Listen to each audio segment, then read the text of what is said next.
Price the Lord. தேவனுக்கு மகிமை உண்டாவதாக. லேசான காரியம், லேசான காரியம். பலமுள்ளவன் பலனற்றவன், யாராயிருந்தாலும் உதவிகள் செய்வது லேசான காரியம். இந்த பாட்டு தெரியாதவங்க யாரும் இருக்க முடியாது.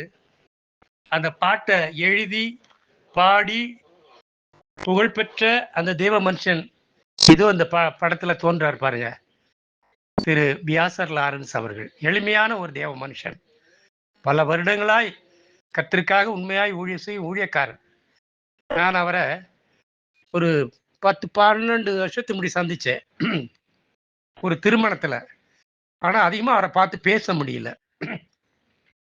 அப்புறம் ஒரு நாள் என்னுடைய அருமை சகோதரர் செல்வமாணிக்கம் அவருடைய மகன் திருமணத்துல ஒரு நாள் வந்தார். அவரு காலை ஒரு மாதிரி இழுத்துக்கிட்டே வந்தாரு.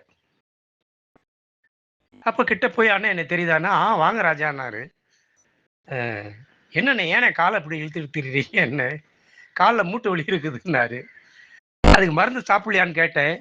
நான் சாப்பிடாத மருந்தே கிடையாது, எல்லா பக்கமும் சாப்பிட்டு பார்த்தேன், இங்கிலாந்து வரைக்கும் போயிட்டு வந்துட்டேன், ஒன்றும் மருந்து கிடையில.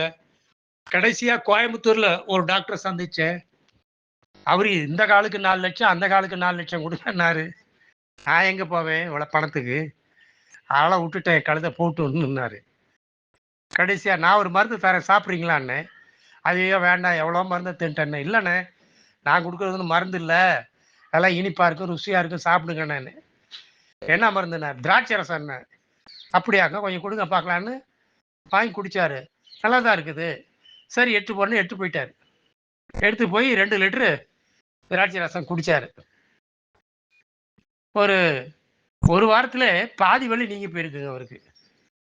திருப்பி மறுபடியும் விடாமல் அதே சாப்பிட்டு வந்திருக்கிறாரு. கால் வலி முற்றிலும் நீங்கி போச்சு.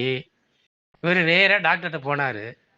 என் காலை பார்த்தீங்களான்னாரு. என்ன 20% கால் தேஞ்சி இருந்தது, சுத்தமாக தேஞ்சு போச்சு, தேஞ்சதெல்லாம் சரியாக போச்சு. டாக்டர் கேட்டார் எப்படி சுகமாச்சுன்னு.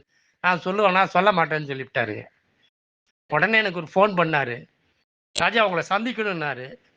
என்னென்ன உங்களை சந்திச்சாகணும், உடனே உங்கள்கிட்ட இருக்க திராட்சை ரசம்லாம் கொடுங்க, நான் வரேன், நான் தூத்துக்குடியில் இப்போ ஊழியம் செஞ்சுக்கிட்டு இருக்கேன் என்னாரு.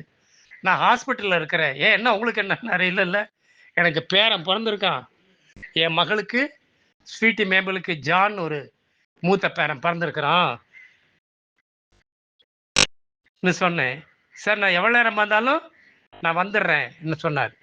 வந்து சால் ஜீசஸ் ஹாஸ்பிட்டல் தாங்க திருச்சியில். 10 மணிக்கு மேலே வந்தார். அவங்க விட மாட்டேன்ட்டாங்க. அப்போ சொன்னோம், நான் இந்த மாதிரி ஒரு தூத்துக்குடியிலேருந்து வந்து அவர் மெட்ராஸ் போகிறாருமா, இருந்து பார்க்க முடியாது, தயவுசெய்து சிஸ்டர் கொஞ்சம் அவரை மட்டும் அனுமதிங்கன்னொன்னே அனுமதிச்சாங்க. வந்து விஷயத்த எல்லாம் சொன்னார். இந்த மாதிரி ராஜா என் கால் முற்றிலும் சுகமாயிடுச்சு திராட்சை ரசம் சாப்பிட்டு, இல்லைன்னா நான் லட்சக்கணக்கில் செலவு பண்ணி ஆப்ரேஷன் பண்ணாலும் இந்த கால் சுகமாகாது சொன்னார். இருந்த திராட்சை ரசத்தை பூரா வாங்கிட்டு போயிட்டாரு. இன்னைக்கு 10 வருஷமா பல மேடைகள்ல இதை பற்றி சொல்லுவார். பலர் வாங்கி சாப்பிட்டு ஆசீர்வாதம் பெற்று சுகம் பெற்றுட்டாங்க. 2 மூட்டுகளும் தேஞ்சிருந்தால் அவரால் எப்படி ஊழியம் செய்ய முடியும் பாருங்க. இந்த 75 வயசுல எப்படி ஆளு ட்ரிம்மா இருக்கிறார் பாருங்க. கழுகு சமானமாய் உன் வயது திரும்ப வாழ வயது போலாகுங்கிறது அவருடைய வாழ்க்கையில் எவ்வளோ உண்மைங்கிறத நீங்கள் புரிஞ்சுங்க. நான் பொய் சொல்ல மாட்டேங்கிறது உங்களுக்கு தெரியும். அவற்றை வேணாலும் நீங்கள் கேட்டு தெரிஞ்சுக்கொள்ளுங்க. Praise the lord. ஹல்லேலூயா.